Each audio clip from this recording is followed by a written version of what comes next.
Marcos 12, versículo 35 até o versículo 37. Somente esses 3 versículos hoje. Os irmãos encontraram? Então, por favor, irmãos, acompanhem silenciosamente esse texto da palavra de Deus em Marcos capítulo 12, versículo 35 ao versículo 37. Jesus, ensinando no templo, perguntou: como dizem os escribas que o Cristo é o filho de Davi? O próprio Davi falou pelo Espírito Santo: disse o Senhor ao meu Senhor: assenta-te à minha direita, até que eu ponha os teus inimigos debaixo dos teus pés. O mesmo Davi chama-lhe Senhor, como pois é ele seu filho? E a grande multidão o ouvia com prazer. Amém. Vamos orar, irmãos, pedindo agora a iluminação da parte do nosso Deus para este momento em que iremos ouvir a sua palavra sendo proclamada. Danilo, por favor, se coloque em pé, faça essa oração ao Senhor. Oremos. Senhor Deus bendito, nós louvamos o teu santo nome por estarmos reunidos no nome santo de Cristo Jesus, ó Deus, para adorar o Senhor na beleza da sua santidade. Nós viemos, ó Deus, com o intuito de proclamar louvores ao teu santo nome, mas também saímos daqui nesta noite certos, hoje ouvimos a tua voz através da pregação da tua palavra. Amém, Senhor. Por isso nós clamamos que o teu Santo Espírito use o teu Filho, o teu servo, o pastor Jeff Tech, com poder e graça, Deus, para falar diretamente aos nossos corações, de maneira que esta palavra, Deus, encontre morada em nossos corações, e assim todos nós viemos nos tornar praticantes dessa palavra, e não somente ouvintes, enganando-nos a nós mesmos. Seja conosco, em nome de Cristo Jesus, nosso Senhor. Amém. Amém. Meus irmãos, o texto que nós acabamos de ler, ele narra aquilo que é uma conversa entre Jesus e as multidões que estão presentes no templo, naquela que é a quarta-feira da paixão. O Senhor Jesus Cristo, em 2 dias, de acordo com o Evangelho de Marcos, ele vai ser crucificado pelos nossos pecados. Está na sua última semana de vida. Daqui a pouco ele vai ser entregue às autoridades para ser julgado, crucificado e morto pelos nossos pecados. Se você está aqui e você tem acompanhado as últimas exposições no Evangelho de Marcos, você sabe muito bem que essa quarta-feira, a quarta-feira da paixão, é um dia muito intenso na vida do Senhor Jesus Cristo. O Senhor Jesus Cristo, nesta quarta-feira da paixão, ele tem enfrentado lá no templo aquelas que são as principais lideranças religiosas daquela época, que compunham o Sinédrio. Ele foi alvo dos ataques dos fariseus, que vieram acompanhados dos herodianos. Depois diz a palavra de Deus que ele foi interpelado pelos saduceus. E por fim, um escriba veio também para interrogá-lo. O objetivo desses 3 grupos que compunham o Sinédrio, ou seja, a Suprema Corte do Israel Antigo, qual era? Era incriminar o Senhor Jesus Cristo. O objetivo deles era pegar o Senhor Jesus Cristo em alguma falta e assim poder acusá-lo aos gentios, acusá-lo aos romanos e assim podê-lo prendê-lo e por fim matá-lo com alguma justificativa. Pois bem, o Evangelho de Marcos, se você tem acompanhado essas exposições, vai mostrar que o Senhor Jesus Cristo respondeu extremamente bem a todas as perguntas. Ele não foi encontrado em nenhuma falta, de tal maneira que aqueles homens, eles ficaram muito atordoados. Eles não sabiam o que dizer. E diz aí o versículo 34, volte aí os seus olhos para o versículo 34 do capítulo 12. A última frase, qual é, irmãos, do versículo 34? Qual é a última frase? Leia, por favor, para mim. Ou seja, não tinha nenhum fariseu, não tinha nenhum saduceu, não tinha nenhum escriba que pudesse de alguma maneira chegar e fazer alguma pergunta que Jesus Cristo não pudesse responder, porque tudo Jesus Cristo havia respondido esplendidamente bem. Ninguém podia mais interrogá-lo. Pois bem, é dentro desse contexto em que o Senhor Jesus Cristo está sendo interrogado, é nesse contexto em que o Senhor Jesus Cristo está sendo testado, é nesse contexto em que o Senhor Jesus Cristo está sendo acuado de alguma maneira, que o Senhor Jesus Cristo, ele dá essas respostas. E uma vez dando essas respostas, ele se volta para a multidão que está ali no templo. Tinha muita gente ali. Lembre-se que essa é a semana da Páscoa. Gente de todos os cantos de Israel haviam peregrinado para Jerusalém para sacrificarem ao Senhor. Então, muita gente estava ali. Então, diz aqui o versículo de número 35, que o Senhor Jesus Cristo começa a ensinar a multidão. Depois de ter respondido os seus inimigos, depois de ter dado resposta àqueles que queriam atacá-lo, àqueles que queriam prendê-lo e matá-lo. Depois disso, diz o versículo 35, que o Senhor Jesus Cristo começa a ensinar a multidão. Então, logo ele começa a ensinar a multidão, diz o versículo 35, que ele faz uma pergunta que eu creio, irmãos, é a pergunta mais fundamental de todas. Qual a pergunta mais importante da vida de alguém, que alguém tem que responder? Está aí no versículo 35. Por isso que eu quero pedir a sua máxima atenção nessa noite. Hoje à noite, você vai ser deparado com a pergunta mais importante que qualquer pessoa tem que responder. Isso inclui você. E essa é a razão por que esse texto é tão importante. Eu espero, então, irmãos, que nesta noite eu consiga expor esse texto da palavra de Deus e que ao final desta exposição você possa responder a pergunta que está aqui no versículo 35, que é a pergunta mais importante da sua vida. É a pergunta capital para o seu futuro. E eu espero em nome de Jesus que você responda corretamente. Volte os seus olhos para o versículo 35. Diz assim o versículo 35. Jesus, ensinando no templo, perguntou: como dizem os escribas que o Cristo é o filho de Davi? Muito bem. Diz aqui esse versículo que Jesus Cristo, ele perguntou para a multidão que estava ali no templo qual era a opinião dos escribas, ou seja, os teólogos profissionais daquela época, quem era o Cristo. Essa palavra Cristo, irmãos, é uma palavra grega que vem de uma palavra hebraica do Antigo Testamento chamada Messias. Vocês já ouviram falar dessa palavra Messias? Então, no Antigo Testamento, o que é Messias, no Novo Testamento é chamado de Cristo.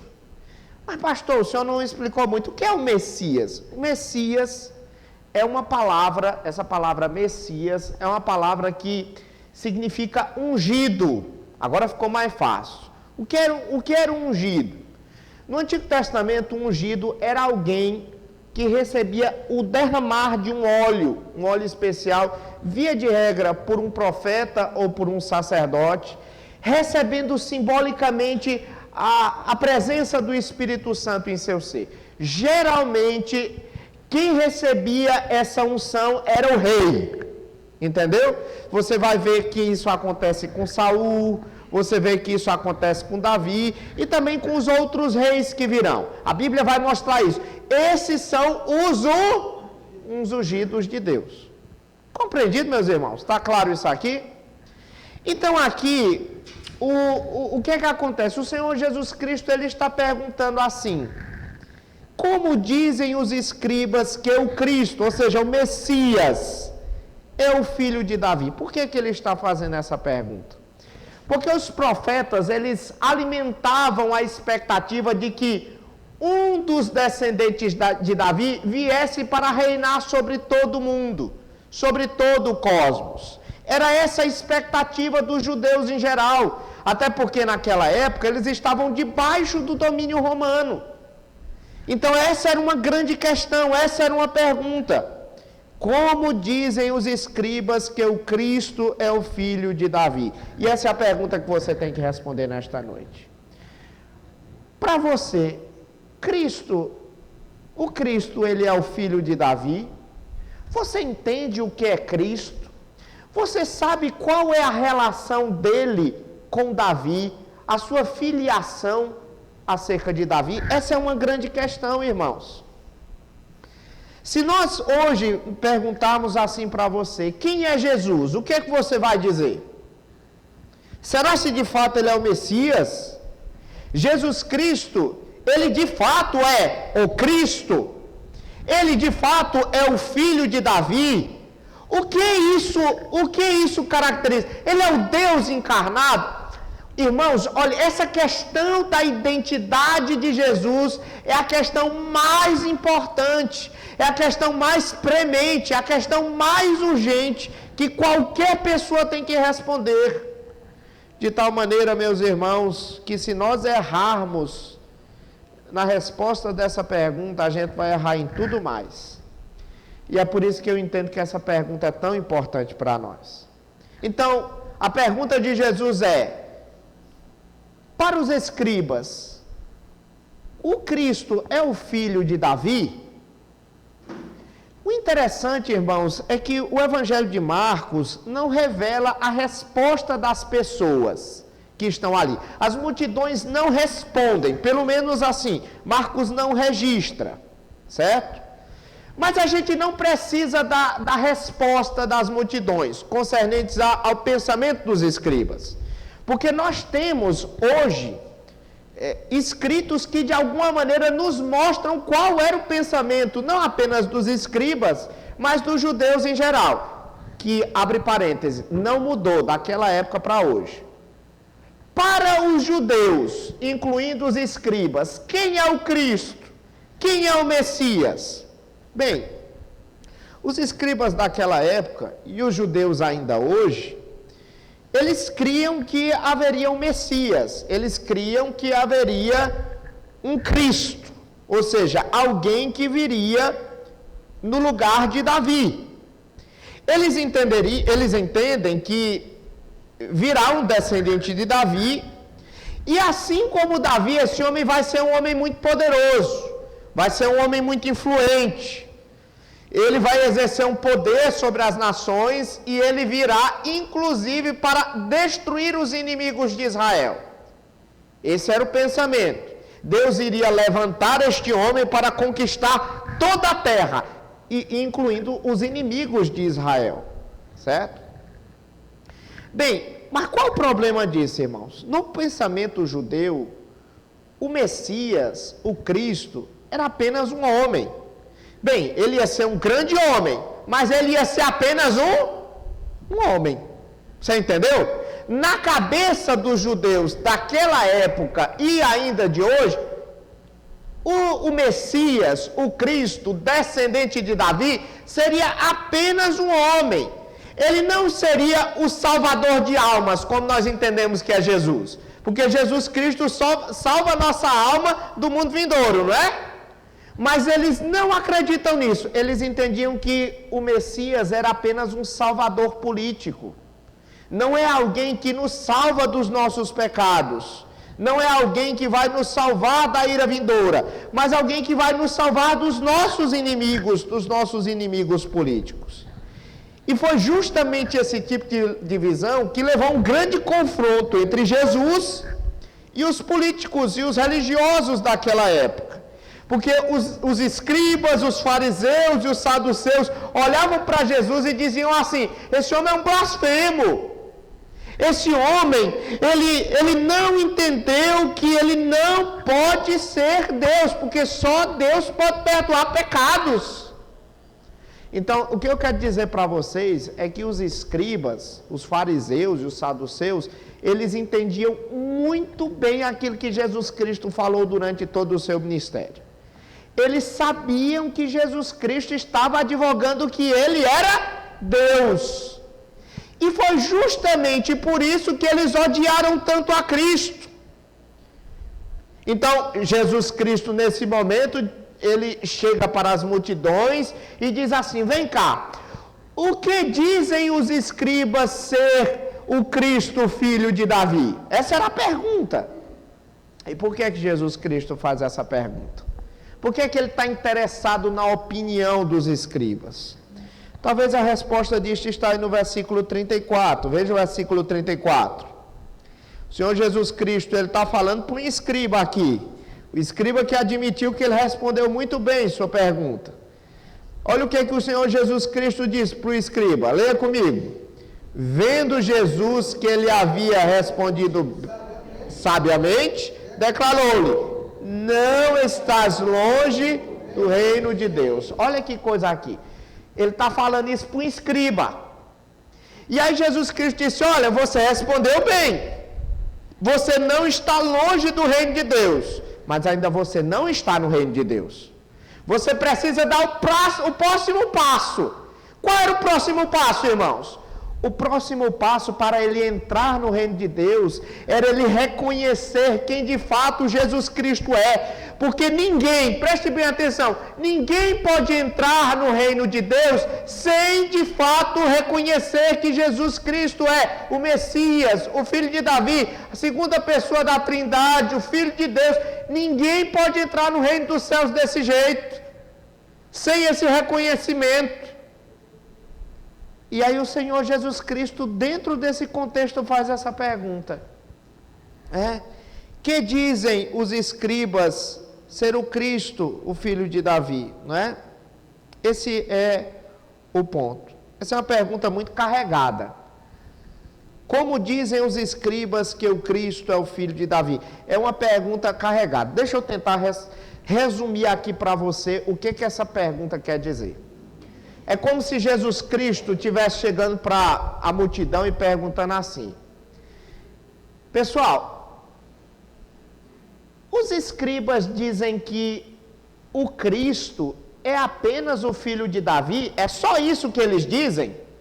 Vocês entenderam? O Cristo, ele é apenas um descendente de Davi? É isso que os escribas estão dizendo? Vocês compreenderam qual é a pergunta que ele está fazendo? É só isso que o Cristo é? É essa a grande pergunta de Jesus. E essa é a pergunta que você também tem que fazer. Será se Jesus Cristo é apenas um homem importante, um homem influente? Bem, como não houve resposta, o próprio Senhor Jesus Cristo vai responder aí no versículo 36. E ele vai responder, irmãos, com base na autoridade da palavra de Deus. Ele vai evocar o Salmo 110, o salmo que nós lemos hoje durante o nosso culto, no início do nosso culto. Leia comigo, Salmo 36, acompanhe, melhor dizendo. Veja só, ele diz assim: o próprio Davi falou pelo Espírito Santo. Aí começa o Salmo 110. O que foi que Davi disse no Salmo 110? Disse o Senhor ao meu Senhor: assenta-te à minha direita, até que eu ponha os teus inimigos debaixo dos teus pés. Esse é o Salmo 110. Aí veja o comentário de Jesus do versículo 37. Olha o comentário de Jesus sobre o Salmo 110. O mesmo Davi chama-lhe Senhor, ou seja, chama o Cristo de Senhor. Como, pois, é ele seu filho?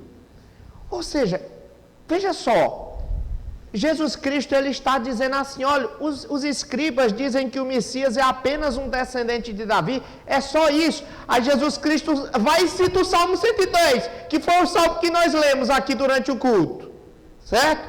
Aí ele diz: olha, como é possível o Messias ser apenas filho de Davi, se aqui no Salmo 110, Davi chama-lhe de Senhor?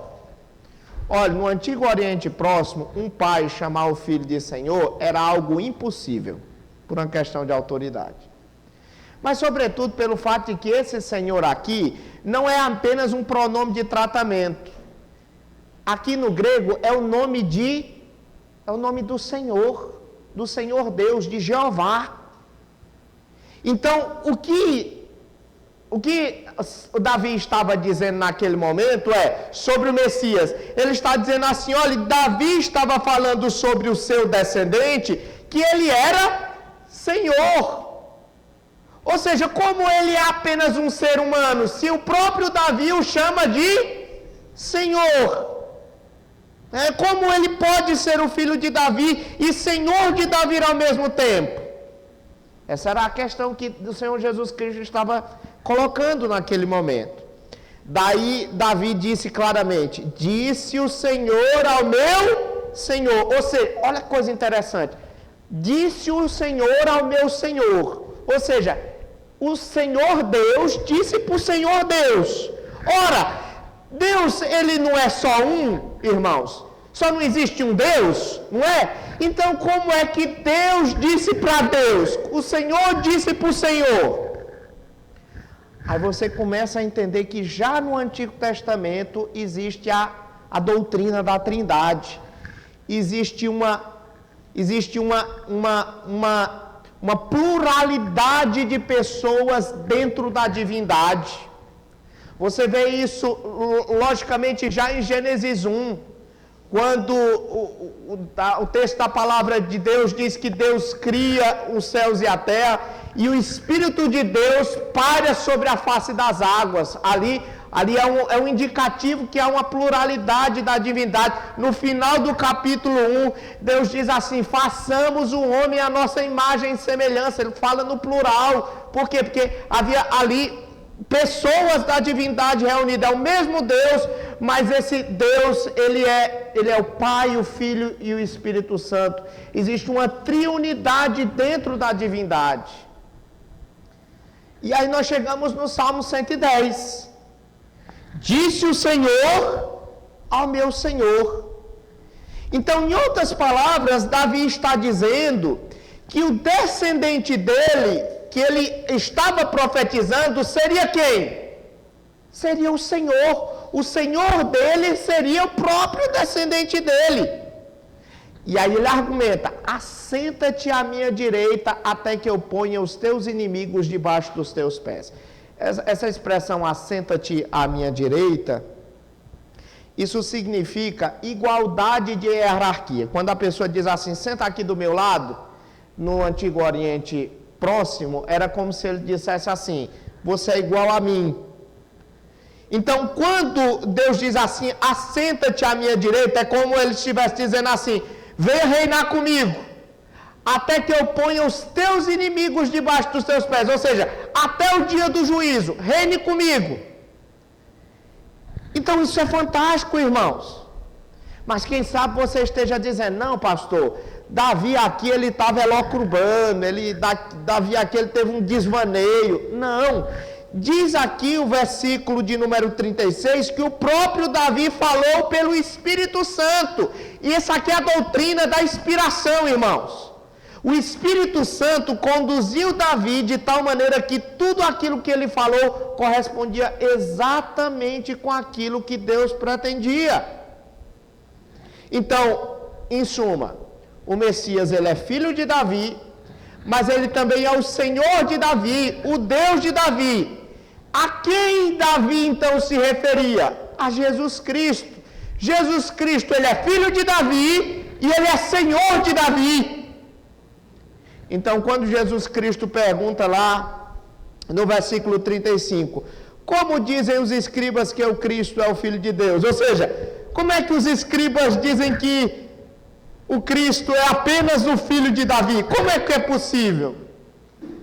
Aí Jesus Cristo diz, não, ele não é apenas o Filho de Davi, ele é o Senhor também. Ele é filho de Davi, é verdade, mas ele é Senhor também. E é isso que você precisa entender.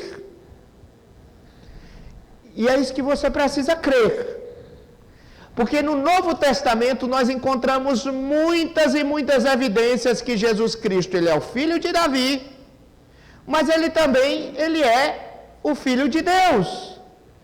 Talvez seja fácil explicar para você que Jesus Cristo é filho de Davi. Basta você ver a genealogia de Maria.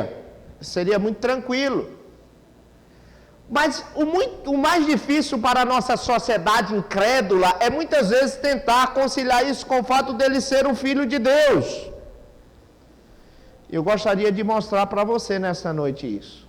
Se você tem vindo aqui para a igreja ao longo desses domingos que nós temos pregado no Evangelho de Marcos, há cerca de mais de 1 ano e meio, 1 ano e 7 meses que a gente está pregando no Evangelho de Marcos, você vai perceber que Jesus Cristo ele tem os mesmos atributos de Deus. Por exemplo, Jesus Cristo ele é onipotente, ele pode todas as coisas. Só Jesus Cristo faz coisas que Deus faz. Por exemplo, Jesus Cristo ele cria matéria. Quando ele multiplicou os pães e peixes, ele criou matéria do nada, como Deus havia criado no início de todas as coisas, tudo a partir do nada. Jesus Cristo, por exemplo, ele cura doentes, gente que não podia ser curado por nenhum tratamento. Ele, por sinal, ele ressuscita mortos. Ninguém consegue ressuscitar mortos, irmãos. Jesus Cristo ressuscitou. Ele cura pessoas enfermas. E mais, a Bíblia diz que ele perdoa pecados. Só isso quem faz é Deus. Mas outros atributos também de Deus são compartilhados com ele. O amor de Deus, a justiça de Deus, a misericórdia de Deus, tudo é visto em Cristo Jesus. Mas vamos aprofundar mais. Imagine que Deus ele resolvesse se encarnar. Se Deus resolvesse se encarnar, esperava-se, portanto, que esse Deus não pecasse. E é justamente isso que a gente percebe durante a vida de Jesus. Jesus Cristo nunca peca, irmãos. E esse é talvez um grande problema dos seus inimigos. Eles não conseguem enxergar nenhuma falta em Jesus. Os próprios inimigos de Jesus Cristo olham para ele e veem a integridade dele. O próprio Deus testifica isso no momento do seu batismo. Diz assim: este é o meu filho amado em quem me comprazo. Esse é o ponto negativo.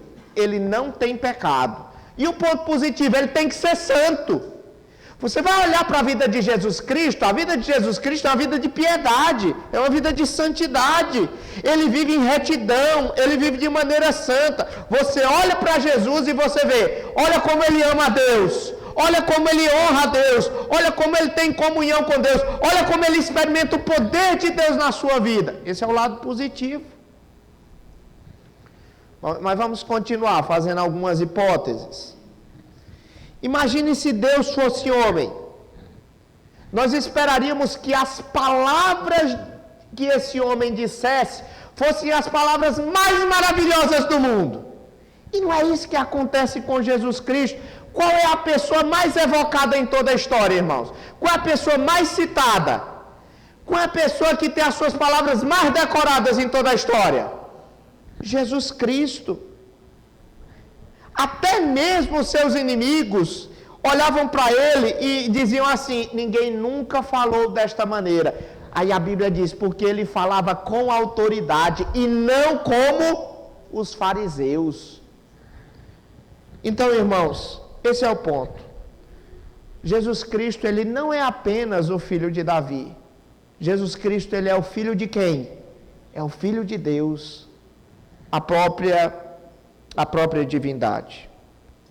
Qual foi a reação daquela multidão que estava ali no templo quando escutou Jesus Cristo citando o Salmo 110? Veja aí o finalzinho do versículo 37, por favor. Leia comigo o final do versículo 37. O que foi que aconteceu quando ele citou o Salmo 110? E a grande multidão o ouvia com prazer. Parece bonito, né, irmãos? Termina bonito, né, o episódio? Não parece? Mas, infelizmente, irmãos, isso aqui era apenas aparência. Eles têm prazer, é verdade. Eles gostam daquilo que Jesus Cristo diz.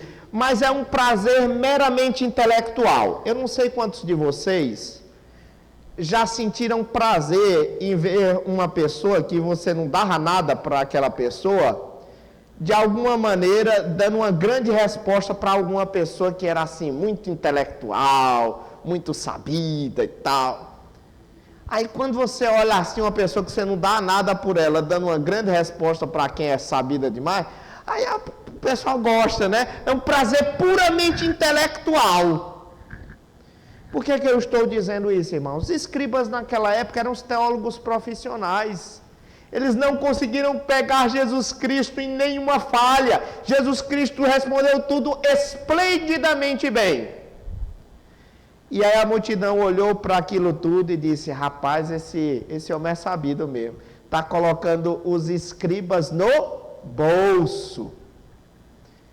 Mas aquilo tudo, irmãos, era só aparência. Eles não tinham prazer em Jesus Cristo.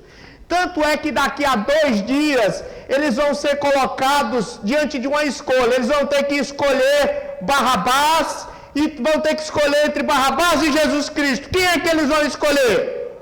A Barrabás. Eles vão olhar para Jesus Cristo e vão dizer assim: crucificam-o, crucificam-o, crucificam-o. Eles não têm nenhum compromisso com a verdade. Eles querem apenas ver a multidão, assim, evocando a vergonha dos escribas, mas eles não têm nenhum compromisso com Jesus Cristo. Eles vão preferir Barrabás do que o próprio Senhor Jesus Cristo. Bem, eu quero terminar minhas palavras nesta noite, nesta breve exposição, fazendo a seguinte pergunta para você: quem é Jesus para você? Quem é o Cristo para você? Você já entendeu quem é o Cristo? Você compreendeu isso? Você tem que fazer essa pergunta. Essa é a pergunta mais importante que você pode fazer na sua vida. E porque é a pergunta mais importante que você tem que fazer na sua vida, você tem que ter a resposta correta. Porque se você não tiver a resposta correta, tudo mais na sua vida não será bom. E é por isso que eu tenho 2 recomendações para vocês. E eu encerro por aqui. Primeira recomendação: cuidado com a opinião das pessoas sobre Jesus, mesmo se elas forem pessoas religiosas. Por que eu estou dizendo isso? Cuidado com a opinião das pessoas acerca de Jesus, mesmo se elas forem religiosas, porque nem todos os caminhos dão para Jesus. Nem todas as pessoas estão certas. Veja o caso dos escribas. Eles eram os teólogos profissionais da época. Ninguém naquela época estava mais preparado, pelo menos teoricamente, do ponto de vista teológico, para dar uma resposta assertiva sobre Jesus, do que os escribas. Entretanto, irmãos, eles estavam completamente errados. Eles eram, por outro lado, agentes de Satanás. Por que eu digo agentes de Satanás? Porque eles estavam induzindo as pessoas ao erro. E você sabe, né, que muitas vezes Satanás, ele se traveste de anjo de luz, se possível, para enganar os próprios eleitos. Então, muito cuidado. Não basta ser apenas religioso. Não basta você ter uma capa de cristão. Atualmente, nós temos muitas pessoas que têm pintado um Jesus Cristo diferente daquilo que a palavra de Deus diz. Eu vou dar alguns exemplos aqui. Hoje em dia, no meio dito evangélico, o Cristo que tem sido pregado aí parece muito com um banqueiro. Não creia nesse povo que prega desse jeito, tá? Não creia. Isso não é a imagem que a Bíblia traz. Você tem que crer em Jesus, você vai ser rico, vai ser próspero, vai ter saúde. Aí você vai lá em determinada programação, você vai ter o amor da sua vida. Não. Esse não é o Cristo que a Bíblia mostra.